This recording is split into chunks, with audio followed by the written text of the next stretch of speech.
Space xəbərə baxırsınız. Xaçmazda su iti cəsədləri aşkar olunub. Dəniz heyvanları Xəzərin sahilində ölü vəziyyətdə aşkarlanıb. Bəs su itlərin ölümünə səbəb nədir? Əməkdaşlarımız mövzunu araşdırıblar.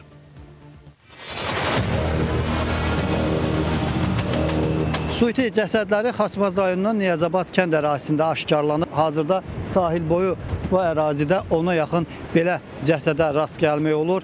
Onların ölüm səbəbi isə hələ ki məlum deyil. Cəsədlərin bir hissəsi çürüyüb, bəziləri isə vəhşi heyvanlar tərəfindən parçalanıb.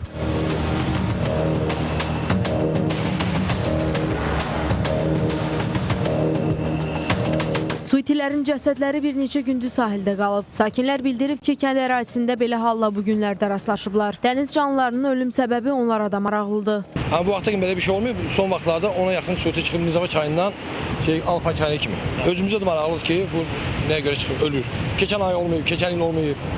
Ümumi bu təzəli günə olub. Əraziyə aidiyyatı qurumunun əməkdaşları baxış keçirib. Su iti cəsədlərindən analiz götürülüb. Dəniz canlılarının hansı səbəbdən ölməsi laborator müayinənin cavabından sonra məlum olacaq.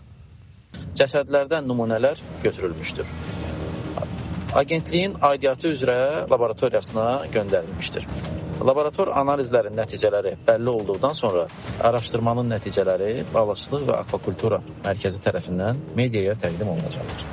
Qeyd edək ki, son illər Xəzər dənizinin müxtəlif sahillərində bu cür hallara rast gəlinib.